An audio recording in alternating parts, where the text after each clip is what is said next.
We are live. Hey, good morning, good afternoon, good evening, everyone, wherever you happen to be. Sorry that I'm late.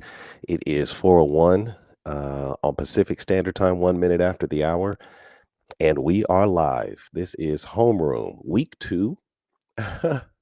And I'm glad that I am here to offer some interesting content. I have been working to create, let me start this event here, working to create something meaningful in terms of show structure of what homeroom can look like. I've been reflecting over the last several days, and I have a skeleton version of a structure that I think could be of value to the very early morning crew, at least in the US.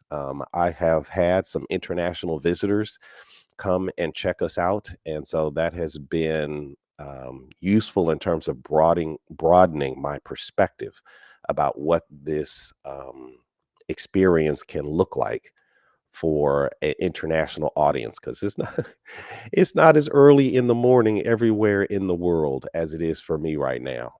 I'm going to drop the link to the live in case, copy this, in case anybody wants to watch it on YouTube. Carla, I see you in the building. I'm glad that you're here. I'm also going to turn on the YouTube chats in case anyone wants to slide over there. I should be able to catch your chats in real time if you're watching the live video version of this experience. Carla, I'm going to send you an invitation. Please don't feel any pressure because I'm still trying to figure this out as I go.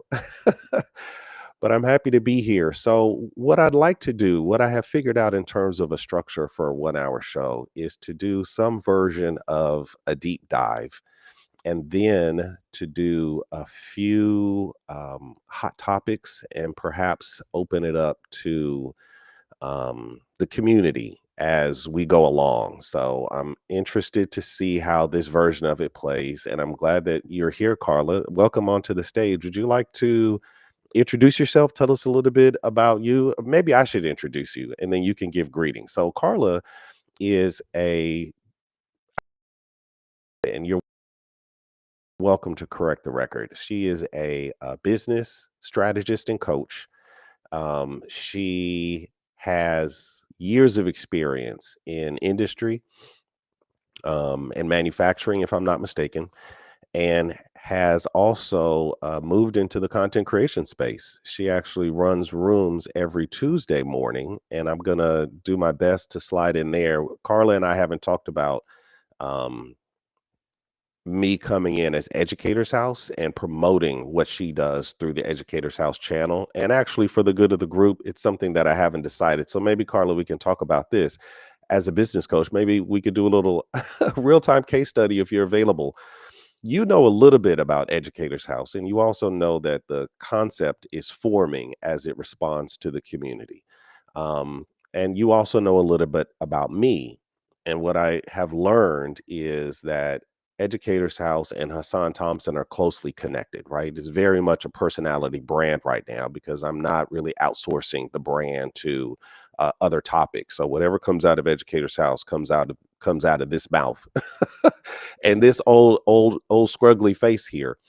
Um, so I'm curious, what are your thoughts as it relates to combining who I am with the brand, or whether or not that's wise? And your room could be a perfect place for that because the Lighthouse it is clearly and unapologetically a Christian space for personal development and deepening my Christian walk, and it's been a benefit to me.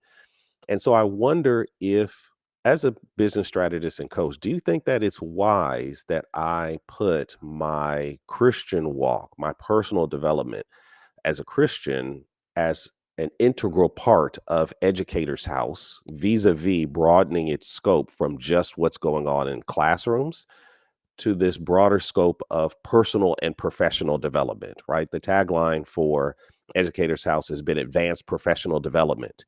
But perhaps there's room in this house for personal and professional development, which would make this make sense. Or am I trying to speak to too many audiences? And perhaps I need to stay in my lane, stay in the carpool lane, and just do what I'm doing in education. I know that was a bit of a rant, and I'm not even sure if you're available to come off mute, but I'm curious if you have any thoughts on that.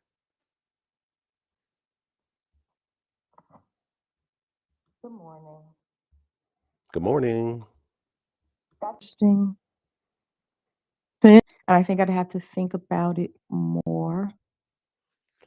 I think I go back to the question of what is it that you want to leave people with? When this experience is over, what do you want people to walk away with? If that includes personal development, then I think that there is space for it. If nothing else, I think I would encourage you to explore this teaching gift and what it is that you're being led to do with it. I hear you using it differently in your other space, Husbands in Pursuit, and there's some power there. There is some unapologetically, you're unapologetically standing in purpose and you're teaching in a way that is able to reach people without hitting them over the head. And I think you should explore that, whether you explore that more here or whether you explore it in other spaces. I think there's something there to sit with. I am going to sit with that. Shout out to Leticia Wilson in the building. I'm glad that you're here, and I uh, can see the chat now. So I see you, sis, and I appreciate your presence. To respond, Carla, I see you tarnish reputation. I'll invite you up. Me and Carla are cooking right now. Um, it's interesting how you framed that because on the one hand, I never really considered myself in this space as a direct instruction teacher.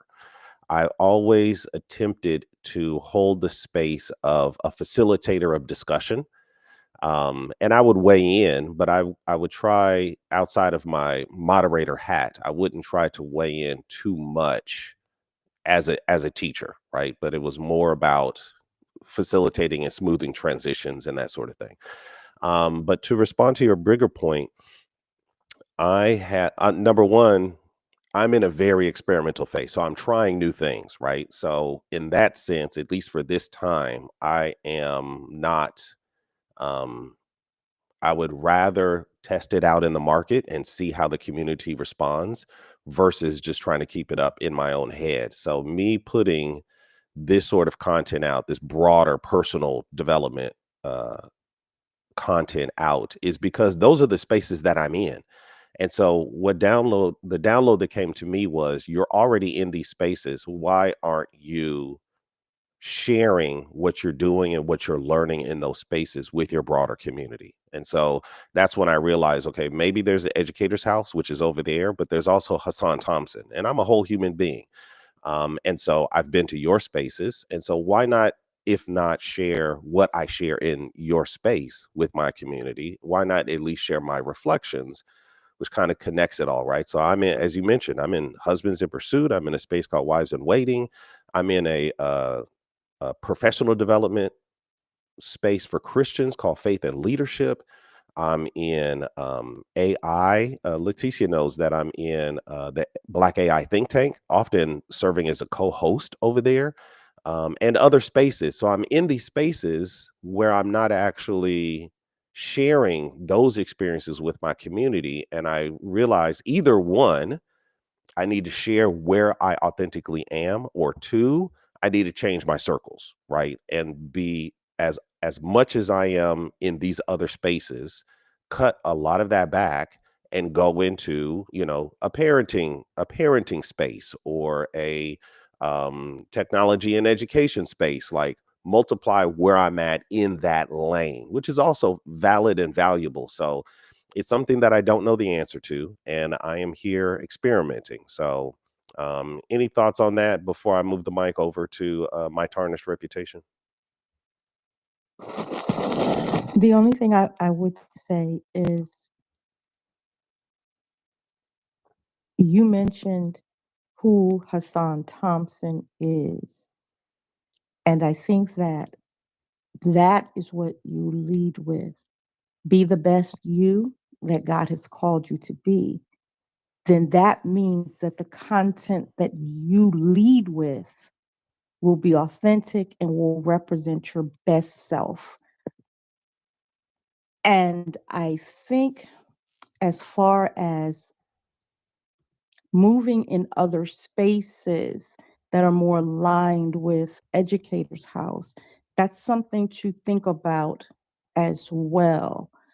But wherever you go and however you show up, always remember, if you're leading with education, are you also attempting to leave a piece of who you are, such that people think about how whatever the topic is impacts their life and how it can make them or their children better.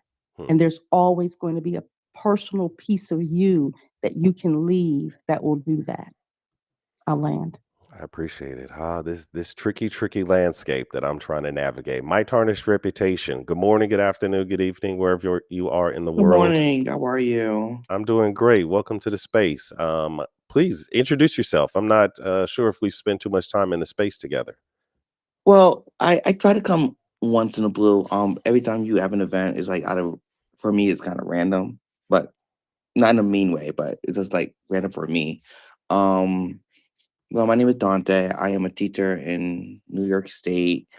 I come here to listen to other educators to see how things go in different states.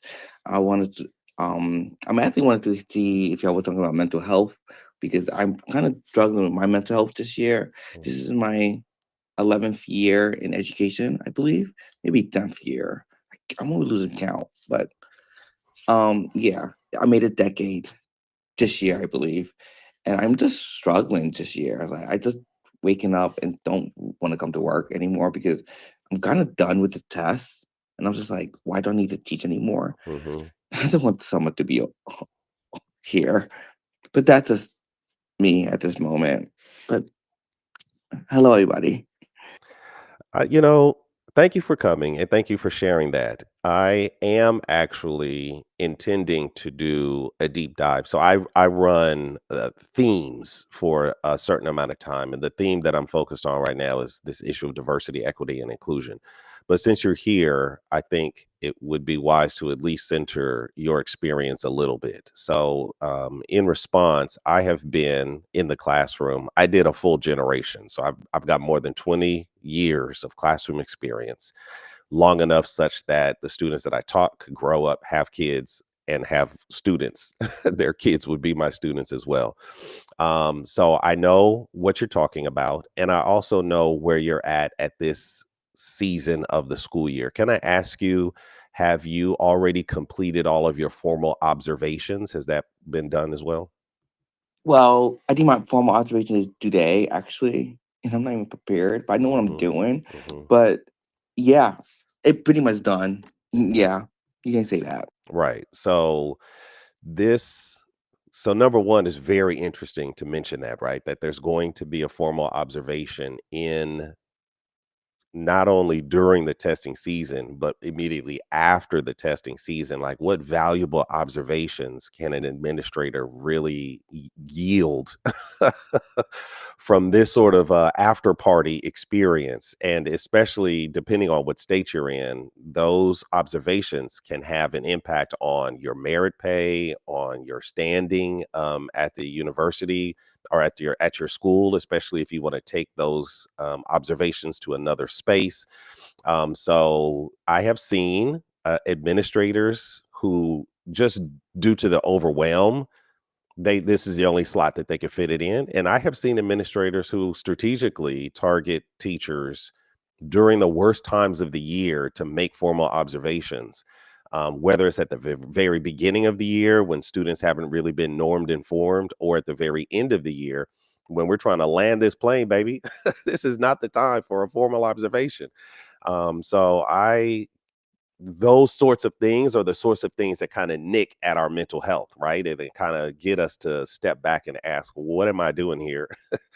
And how much more of this do I have? So I appreciate it. And I just want to send you a word of encouragement. You're counting the days, literally counting the hours. There is not much meaningful work that can be done at this point, especially after testing. And if I can digress, I'm just a little bit critical of that as well, right? It really confirms the idea that we're teaching to the test, that's really what this whole experience is about, rather than the bigger picture. I'll close with this, and I'd love to hear your response. But it took me a while to figure out that I don't teach chemistry, I don't teach biology, right? I teach Carla, I teach Whitney, right? I teach Nazi. I teach these human beings. It's just that the context happens to be chemistry or biology, right? I'm a science guy. But it seems like that's not really the culture these days. So anyway, with that said, do you have any response to some of the things that I brought up, Tarnish, before I get going? Yeah.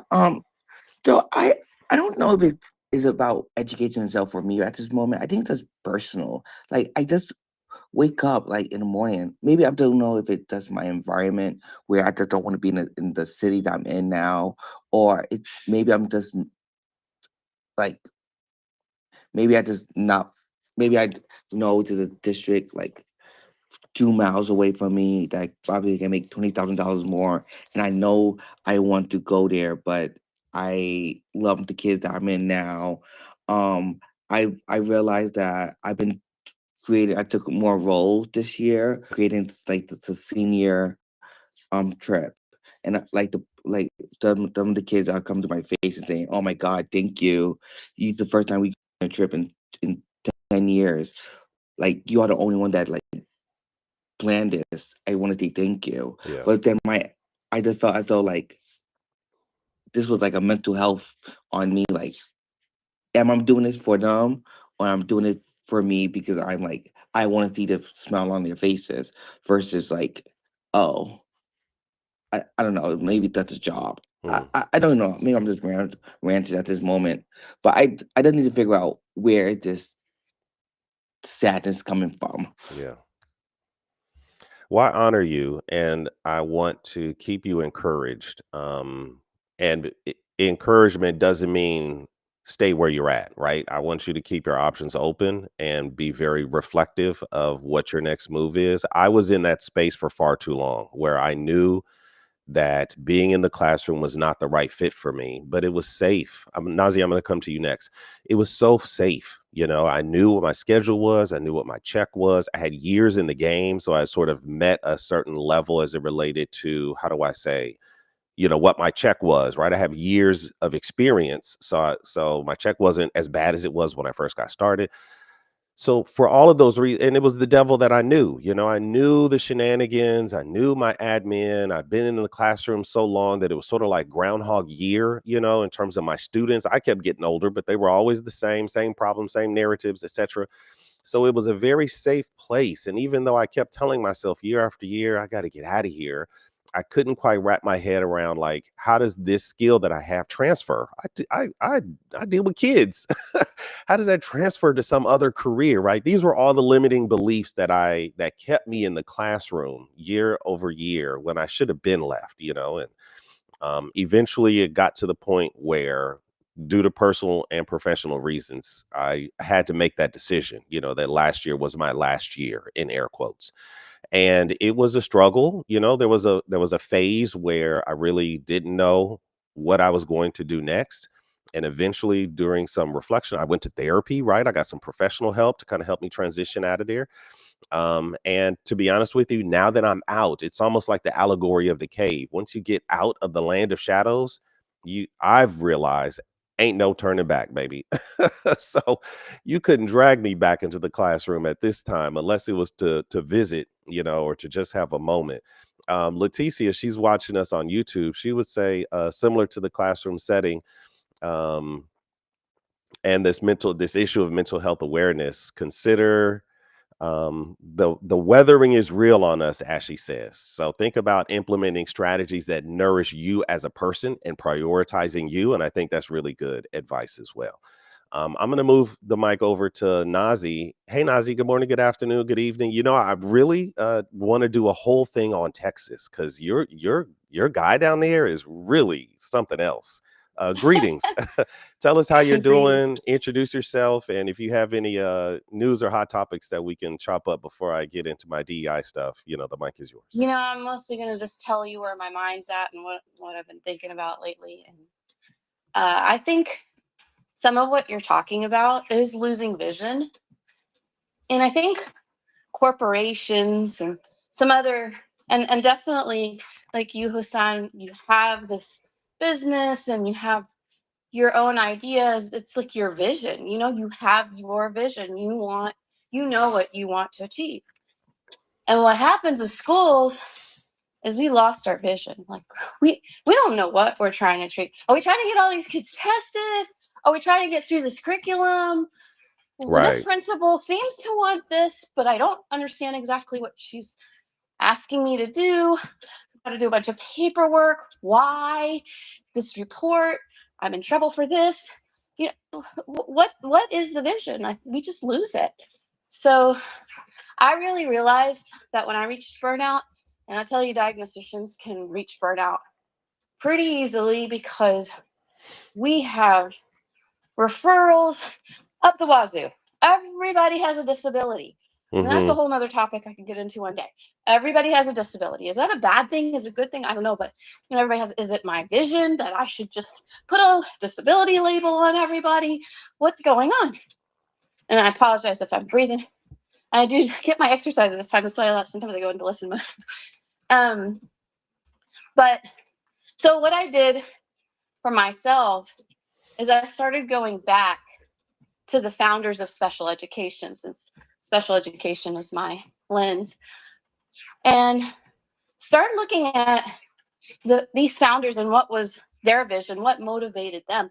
I mean, if we feel like we have this unsurmountable task to achieve and teaching these kids when the NAEP is awful and people are taking money to put in vouchers and for, you know, from public schools, and what's going to happen to public schools now, and you know, all these things, these ideas are insurmountable. I think, wow, but what about the 60s when there was segregation Mm. and racism? And Mm. if a little, I mean, it's still racism, but a little girl wanted to just go to school, and the school down her street and had to be escorted by police. Like, these people didn't think that it wasn't possible. They believed that it was possible. And they had a vision, and nothing was going to stop them. So I was like, what was it that drove these people? So I started looking up some of them. One of them is a guy named Maynard Reynolds. Mm. And Maynard Reynolds grew up in a rural area, and his mother was a school teacher. Well, she had glaucoma and lost all her vision. They said it was like nearly 100% of her vision. And she kept teaching school in spite of her glaucoma. And then she went on to get a degree in the university with glaucoma. So then his father lost his hearing, and also, you know, persisted to do his work even with his hearing loss. So he was inspired by the people, his parents, you know, who had disabilities. And then there was a lady named Evelyn Dino. She had a son who was deaf. And at that time, if you were deaf, it wasn't like, oh, go get a cochlear implant, do some speech therapy. Mm-hmm. No. I mean, it was like your kid needs to go to an institution Right. and rot and die in a corner and melt away to skin and bones. Maybe somebody will find them and bury them. That's what the state of like over 2,000 kids in institutions was like. So these people were driven. They had a purpose. They knew their vision. I think we just lost our vision. This is what I call the consequence of convenience. There's an old saying, hard times make hard men make soft times make soft men, and soft men make hard times. And the cycle continues. So we are definitely in that consequence of convenience where nobody really is interested in doing the hard work. And no offense to my AI enthusiasts out there, but the dawn of artificial intelligence is how do I say, adding whole new layers of what this convenient life is, and our dependency on electricity has really become a thing. You said something earlier, what are we doing, to loop back to your big point about how we've lost our vision? Are we teaching to the test? Are we stuck to the pacing guide? Are we focused on students and their wellness? Or is it just about the academics and not the whole student? How good are we doing on our observations? What's the quality of the professional developments that we have to be a part of? There are a lot of things, and it's complicated. It's hard to make a triangle when you only have two lines to draw with. Yeah, and I wanted to answer your question too about what's happening in special ed news. I Yeah, think go ahead. something big that is happening right now is, besides all the 504 mess and all that kind of stuff that you're probably talking about, but there was a case in Tennessee where a student was initially put into special education in 5th grade and continued in the same district until 12th grade.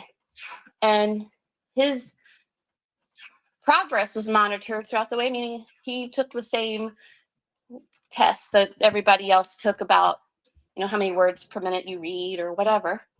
And at the end, the school psychologist, the parents said, no, it's this 3-year reevaluation time. And I know we don't have to we could review current evaluation, but I want an evaluation. So he does the evaluation and he's like, does anyone know that this kid is reading 56 words per minute? He's about to graduate from high school. That's basically a 1st grader. And the English teacher was like, I was questioning his reading skills because, yes, he gets all A's and B's, but how? I think he's not actually reading very well. And so she said, I was trying to tell people that I think he needs, to do reading, but he's already in 12th grade. Right. And so the parents sued. They're like, our kid has been in special ed all this time, and he hasn't learned how to read. Still in a 1st grade reading level. She hasn't shown progress. And the teacher's like, oh, he's getting A's and B's.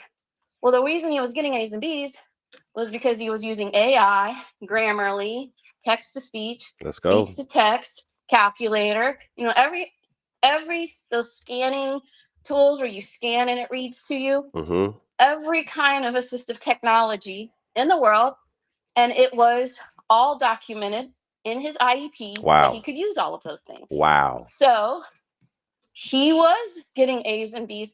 And in the past, we used to say, well, if a child can use assistive technology, they don't have a need for specialized instruction. So then they don't need to be in special ed.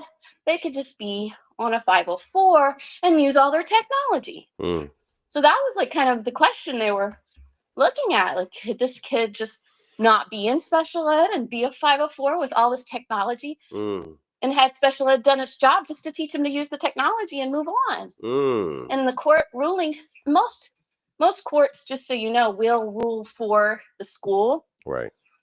But in this case, they ruled for the parents and ordered that the school pay 888 hours of dyslexia therapy plus court fees, which court fees are like 4 times the amount of 888 hours of dyslexia therapy. Right. So, and then this case is basically being repeated in another situation in Connecticut. That case is not decided yet, but this girl got into the University of Connecticut and admittedly, she's suing herself. She can't read. Yeah, I heard she about that. She had a hearing impairment, and she's showing reporters, look, this is how I use the scanner. This is how I use it. So if we're teaching a kid to use a calculator, we need to also be teaching them to calculate. At the same time, we have to have a goal for calculator and accommodation in order to show that we are addressing the underlying cause of the disability, which is a lack of automaticity in the basic skills. My my concern and criticism about the atrophying of academic capacity is becoming more and more true, and there is a lot of data coming out. So am I do have on my schedule a whole thing about the influence of, maybe I should go technology more broadly, but I was specifically looking at artificial intelligence in education, and the pros and cons of that, which, as I mentioned to my tarnished reputation, that is a whole theme in and of itself. So with that said, good morning, good afternoon, good evening, everyone. We're 31 minutes after the hour. I want to talk a little bit about what's going on in homeroom today. So DEI, Harvard, and more is where I want to get into our little bit of a discussion today. It's not really the latest news, but it is something worth talking about. So, oh boy, for the good of the group, I am actually streaming on YouTube, and I am learning as I go. And part of what I'm trying to figure out how to do is to share the screen. So anybody who actually happens to be watching this on YouTube, you may be able to see what I am looking at, even though I don't know how the quality of it is going to be until I go back and look at it myself. What I have here on the screen, and what I'll read for the listeners, is a Donald Trump's executive order, circa January 20th, which is the day that he took office. And this particular one entitled Ending Radical and Wasteful Government DEI Programs and Preferences. And we've sort of seen how this is played out. But I thought it would be useful out of this space to really get into some of the details here. So in section 1, titled Purpose and Policy, it says this: the Biden administration forced illegal and immoral discrimination programs going by the name, quote, diversity, equity, and inclusion, close quote, into virtually all aspects of the federal government in areas ranging from airline safety to military. This was a concerted effort stemming from President Biden's first day in office, et cetera, et cetera. He issued Executive Order 13985. This was Biden's one, which was entitled Advancing Racial Equity and Support for Underserved Communities Through the Federal Government. Last time we were together last week, I spoke to this issue of these two competing and very deep philosophical foundations of nation building. One of them is the critical theory, and the other I'm calling this American exceptionalism, right? Or some would call it capitalism. I don't know what the proper term is. And so here we see this tension playing out, where what Biden put out in Executive Order 13985 is more of this critical theory, saying that there are systems that need to be addressed. But here we see the other side of that, which is Donald Trump's policy. So to read a little further, under implementation, how do I say, who is in charge of this? Oh, wait, I'm gonna get good at this, you guys, because I've kind of laid in a few pieces here. So I have, where is it? Executive Order to End DEI. I'm working on my lower thirds for those of you that are in listen only mode. So, who are the players, right? So I said, okay, who are these people? So according to the article, which you probably can barely read if your screen looks like mine, it's being managed by three main offices, right? The director of the Office of Management and Budget. And if you care to see this guy, you can see him on the screen. This is Mr. Russell Vaught. He is over the Office of Management and Budget. And if we can go to his Wikipedia, he is an American government official and conservative political analyst who has been the director of the Office of Management and Budget since February. He is a self-described Christian nationalist. He's the founder of the Center for Renewing America And it's an organization that opposes critical race theory and advocates for America as a nation under God. We see the polls, and there is not a lot of middle ground here. And what you'll notice in this very powerful position, Office of Management and Budget, that means he's got his hand on the purse strings. He is clearly very loud and proud on the other side of the extreme. So the pendulum swings really fast between one administration to the other. The second person, if we go back and look at, oh, you know what this is doing? I think I'm on. Okay, hold on, guys. Give me a second. I don't want to share it that way. I want to share it. I'm going to stop this. Sorry, I'm doing a bit of a metacognitive moment here. I'm going to share. Oh, I see. This is not as easy as I thought. Okay, next up is Pam. Pam Brandy, I believe is her name. The second major office is the Office of the Attorney General. And who is in charge of the Attorney General? Miss Pam herself. So you can see her image here, and I'm going to read a little bit about her Wikipedia as well. Pam Bondi is an American attorney, lobbyist, and politician who is served as the 87th U.S. Attorney General since 2025. She's a member of the Republican Party. She served as a Florida Attorney General up until 2019. First woman elected to that office. Shout out to you, woman. We're not going to call it DEI, but it's all good. You got it. You got it. In 2020, Bondi was one of President Donald Trump's defense lawyers during his first impeachment trial. So this is very apropos for what we know about Trump. He keeps his cronies very close, and she was his personal lawyer during the impeachment, and now she's the attorney general. And again, I think that we will find, if we look further in, and this is just a Wikipedia search, so you can look into it more if you want to. Once again, loud and proud, right? So his cabinet is very strong in their point of view regarding this concept, which we're trying to unpack. For now, I can call it the anti-DEI concept, right? So that is the second arm. And the third arm, according to the executive order, is managed by the Office of Personnel Management, the director of that office. And that, oh man, so many clicks. I got to really figure this piece out. Yeah, this is not going to work like this. I'll figure it out. For the good of the group and maybe just for my own consciousness, what that means is I have to stop the screen and start the screen and go to the next thing. Now, this guy, no, not that one. This guy, which you guys can't see. Yeah, it's going to be a problem. So I'm going to have to really get clever with my click throughs. I'll leave it alone for now and just do it as an audio thing. I'll figure out the click throughs. So the Office of Personnel Management, the guy who really deals with the hiring and the firing, the Attorney General to make sure that everything is how would I say, legally defensible, I guess is her job.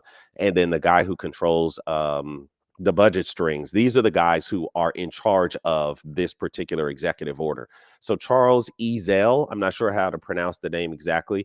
He's an acting director. He does not have a Wikipedia page, so that's really interesting. But he does have a background in IT, has deep technological experience, data engineering, etc. Now, why he's part of personnel management, I'm not totally sure, but he's that guy. So these three, and if you look at if you were able to see their faces, there's one thing that's really interesting about those who are critical of this, air quotes, anti-DEI movement, is that it really is a movement towards white nationalism versus Christian nationalism. And according to at least these top three personnels, they all certainly represent that concept in real life. So this is the group of people who's in charge of ending radical and wasteful government DEI programs. I'm going to read one more section and then maybe I'll open it up in case anyone wants to speak on it. And then we'll talk about what's going on,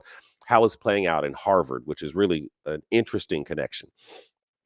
So, what are these people expected to do, right? What does the implementation look like? Well, each agency needs to terminate. This is a quote: to the maximum extent allowed by the law, all DEI, DEIA, and environmental justice offices and positions, including but not limited to chief level positions.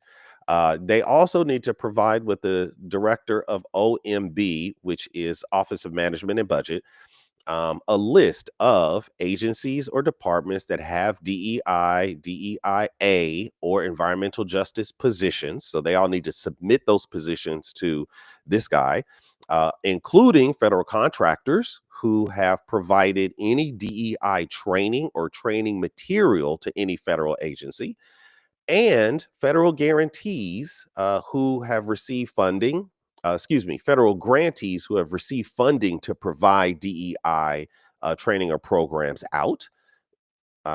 Next, the director of the deputy agency is to assess that list, make recommended actions, inform and advise the president of what they're doing, hear reports on how broad this really is. And then I'm just going to go down to the very last one, which are general provisions, subsection C. It says this order is not intended to and does not create any right or benefit, substantive or procedural, enforceable at law or equity by any part against the United States, its departments, agencies, entities, etc. So this is sort of their disclaimer, right? That we do not make ourselves available to any sort of legal pushback on this. So it's a very interesting read. It's not very long. And as if you're following Donald Trump and what he's doing, it's sort of clumsy to implement because of the lack of clarity.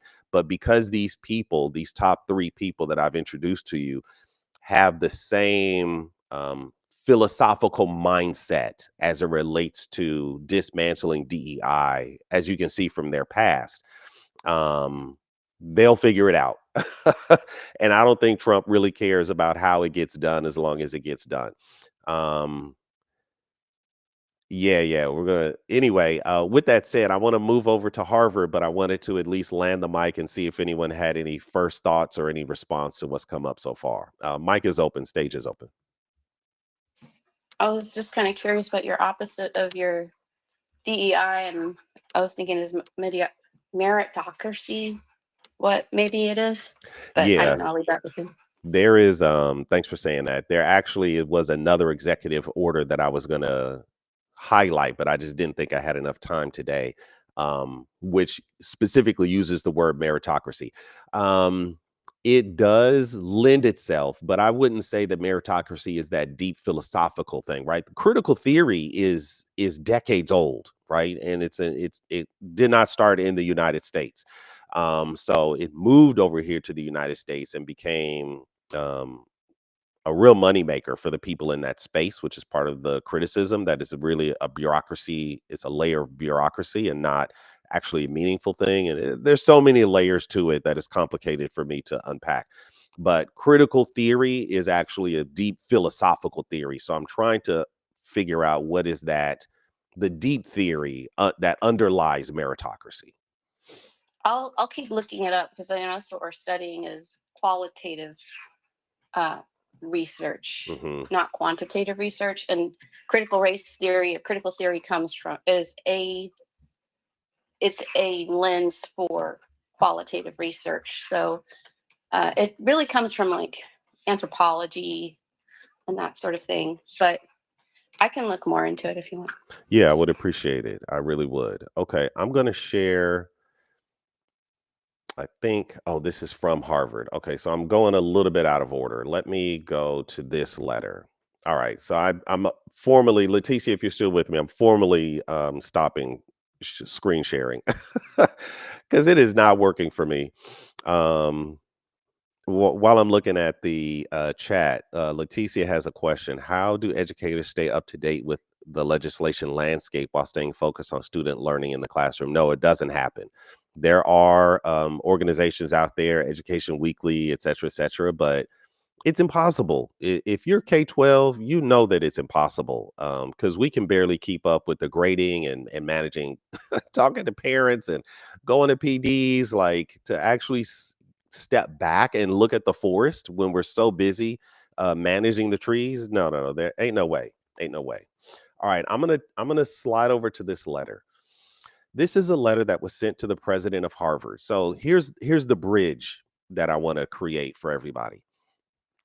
We have the executive order that puts this, I'll call it an attack, right? Or you could call it a government restructure against all diversity, equity, inclusion, and environmental justice offices throughout the federal government. So it's a bold move. Now the question is the question that I'm asking is that insular, right? Is this a move inside the federal government? Full stop. And uh, and this is a question that I had, would state funded universities, right? Like the UC system or the Cal State system or whatever state you're in, you will have state universities, which are run by the state, right? It's a public institution. Would they also, is this a segue to unrooting DEI programs at state universities since they're mostly government funded? That's where my head went. But Trump don't play the radio. He probably don't play the piano or the guitar. He don't play. Rather than go against state universities, he decided to attack the oldest and extremely private university, Harvard, regarding their DEI, which I think is a very bold move because it's a private institution. Even though they do get federal funding, don't get me wrong, but if he can levy this attack against a private institution, then where does it stop, right? So here's a letter to Dr. Garber. The United States has invested in Harvard University's operations because of the value to the country of scholarly discovery and academic excellence. But an investment is not an entitlement. It depends on Harvard upholding federal civil rights laws, and it only makes sense if Harvard fosters the kind of environment that produces intellectual creativity and scholarly rigor, both of which are antithetical to ideological capture. What a great introductory paragraph. Who's this great writer here? I'm going to fast forward to get to some of the highlights, though. Um, they are offering, I'll read it so you understand. If acceptable to Harvard, this document will constitute an agreement in principle, which the parties will work in good faith to translate. These are the highlights of what they want Harvard to agree to. Governance and leadership reforms. I won't read the details, but I'll have the link. I'm getting to that place where I can like leave the link on the website, then you can go and kind of get this my source material for yourself. Governance and leadership reforms, merit-based, to your point, Nazi, about meritocracy, merit-based hiring reform, merit-based admissions reform. Here's a doozy.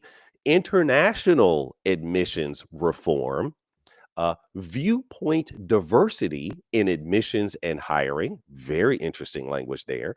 Reforming programs with egregious records of anti Semitism or other bias. If you're familiar with Harvard, they've certainly been in hot water since our dear friend Claudine Gay got into some. She actually got fired. She got let go because she wasn't strong enough, I guess, for them as it relates to Semitism and anti-Semitism on the campus. Uh, the next big bullet, discontinuation of DEI. Since I'm on that topic, I'll read a little further. The university must immediately shutter all diversity, equity, and inclusion programs, offices, committees, positions, initiative under whatever name, and stop all DEI-based policies, including DEI-based disciplinary or speech control policies, et cetera, et cetera. So they're coming. They're coming. It's a hammer and everything is a nail, as they say. And to be clear, I want to be very clear about this. These people, because I've done some research at what did we call it? The Heritage Foundation and groups like that. They consider DEI, critical race theory, anti-racism, and I believe, Nazi, if I'm not mistaken, you had a room on anti-racism, right? So that's included. They even said social and emotional learning is included in this, and others, right? So there's so many other terms that they say serve as a proxy for this disruptive, dare I call it, Marxist philosophy. So all of those things they say is just lit. Trigger alert, libtard gobbledygook is sort of the way that they describe this alphabet, another portion of the alphabet soup. Let me continue because I can get to cooking, so I want to stay focused. We got 9 minutes left in our experience today. Student discipline, reform, and accountability. Whistleblower reporting and protections, and transparency and monitoring. These are the major areas where the federal government is expecting Harvard to capitulate in order to get their funds. Now, according to the Harvard Gazette, Harvard won't comply with demands from the Trump administration. This article came out April 14th, 2025. And I'm not going to read it, but you can just take that headline. Later in Truth Out on April 29th, which was what, 15 days later, out of truthout.org, here's a headline for you. Harvard quietly capitulates to Trump, guts DEI office, and affinity events. So, according to this article, the university announced that they will no longer host or fund affinity group celebrations during commencement. There may be more in the article, but we can see that Harvard is folding. Here, I've got another article which says Harvard is suing Trump, but Black academics and students say the real fight is on campus. The school, here we go down here. The university did not respond to this article's request regarding the sentiment of Black students, but in a letter, and I'm going to read a portion of that letter, things got interesting. So this is a letter that I did pull up earlier from um, Harvard, Dr. Garber, president of Harvard, to our very own Linda McMahon. And if you don't know, Linda McMahon is the current Secretary of Education in U.S. Department of Education. In this letter, they have, I'm not going to read too many parts of it, but they do talk about their commitment to fostering and supporting a vibrant community. They did mention that their international students are a vital part of their mission and their commitment to education. So that'll be interesting when you get into the details of what international admissions policy is supposed to look like. They confirm that employment at Harvard is based on merit and achievement. We seek the best educators, researchers, and scholars at our school. We do not have quotas, whether based on race or ethnicity or any other characteristics. We do not employ an ideological litmus test, etc. So kind of weaving this area where they can take what they already do and say, hey, it is merit based, which is interesting, right? Whereas before, Harvard and other universities were very much like, we're committed to DEI. So if they're just putting lipstick on a pig and they're really not going to change anything, or if they're going to be some fundamental changes, it will be interesting to see how that plays out.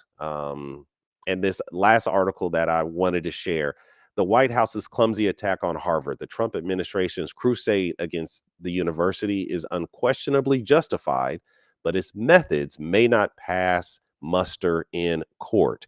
So all of this really interesting and also complicated issue of diversity, equity, and inclusion, starting from the federal government and finding its way not to a public university, but in this case, into a privately held, well endowed university called Harvard, a staple of American exceptionalism, is really, really quite interesting. So I'm excited. And thank you, Carla, for dropping some of those links in.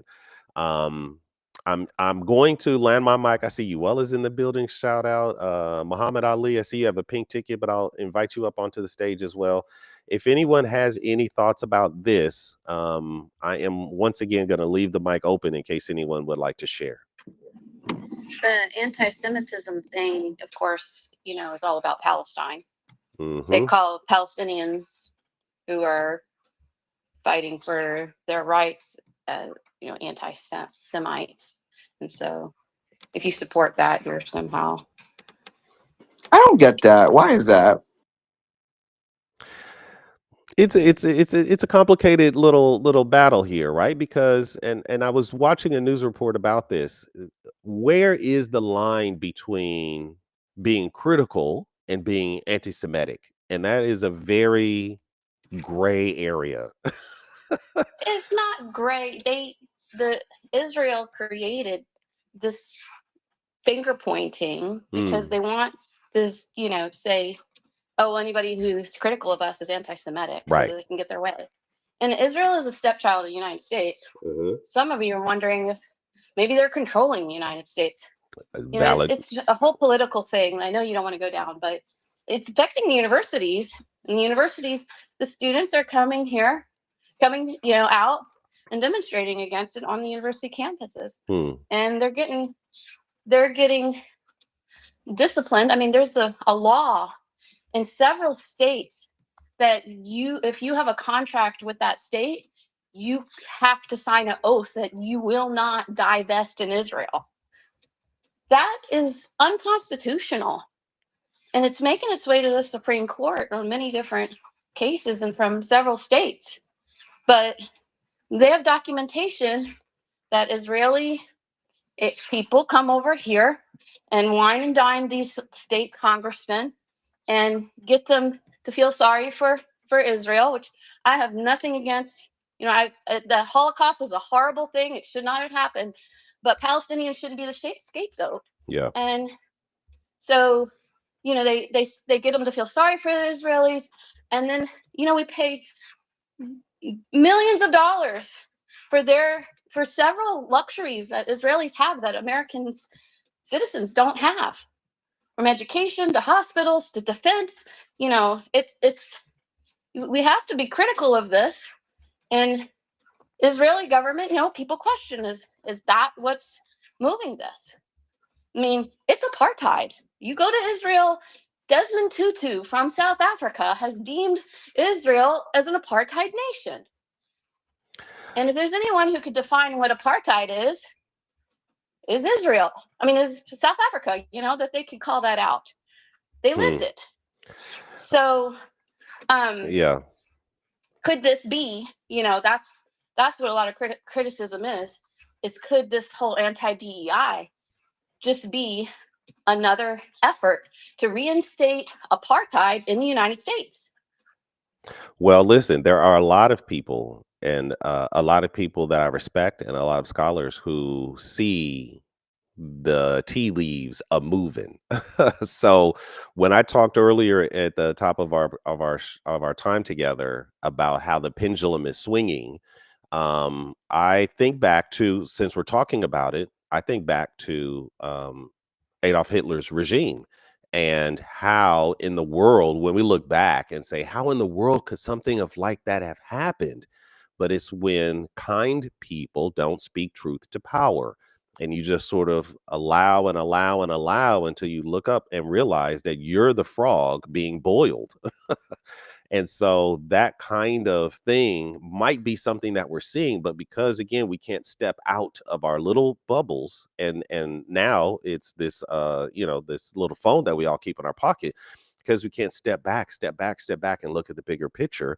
We might look up and realize that our rights have been severely curtailed. And so it'll be interesting to see how it plays. All right, listen, guys, it's 4:59. We have certainly done it and cooked up. The next time you see me on Wednesday, I'm going to try. I'm in a very experimental place here. So if you can look up at the top, I have a LinkedIn page. I hope to not only simulcast this experience on YouTube, but also on LinkedIn Live. But I need to get to that critical 150 followers. And as of today, I have 102 followers or something like that. So if you don't follow my LinkedIn, please give me a follow so that I can continue to expand the reach of what is possible here out of Educators House.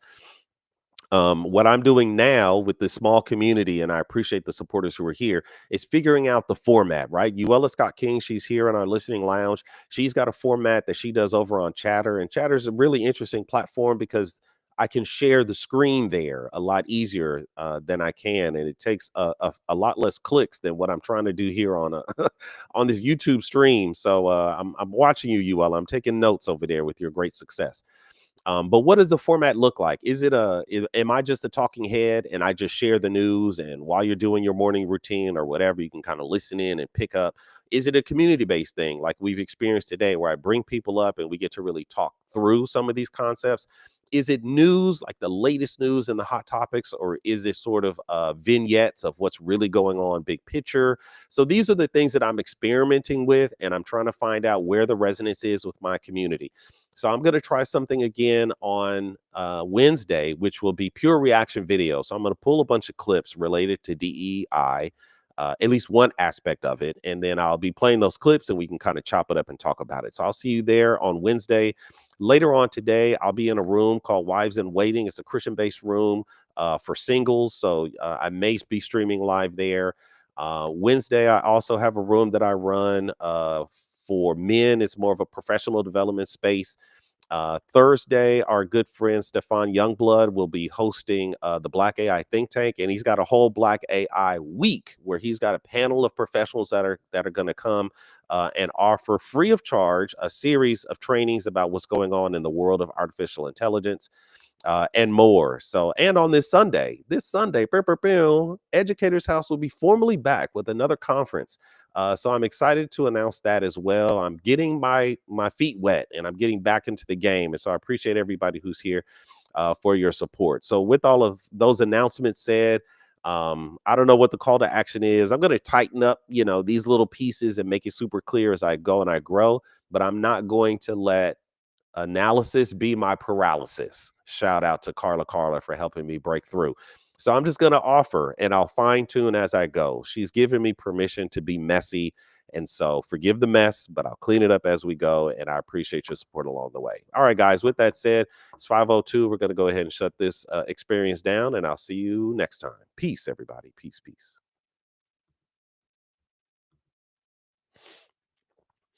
Okay, for my YouTube community, thank you. I run this experience and I bring my community together on an app, and so I just closed down the application where we come together in this audio only space, and you've heard it all. So thank you, YouTube, for being supportive. I would appreciate your follows over on LinkedIn so that I can work my simulcast over there.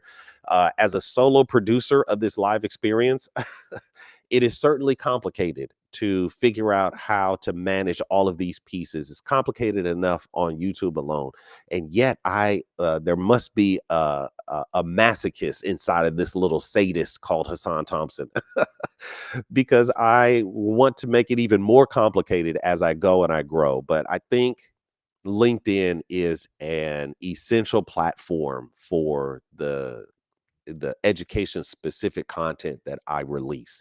And if you were watching the beginning of the show, you can see that I'm very seriously considering broadening my scope to be reflective of me as the personality, as my full self, whether or not I want to make more aspects of who I am as a human being part of what I deliver here through Educators House, or if it's wiser for me to move out of some of those professional development circles and spend more time looking at a broader variety of what's going on in education circles and sort of stay in this education lane.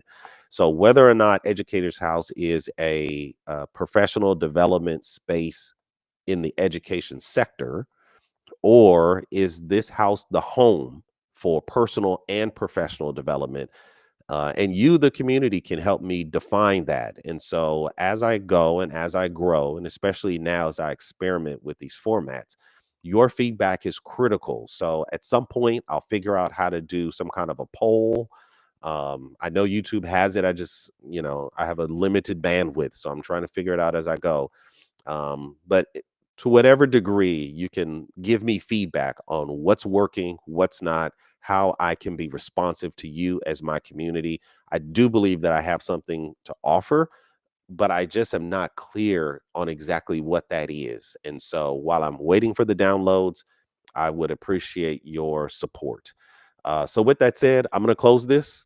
I know I'm a bit over time, so thank you guys for your time, your attention. Please share the word. This will be my call to action.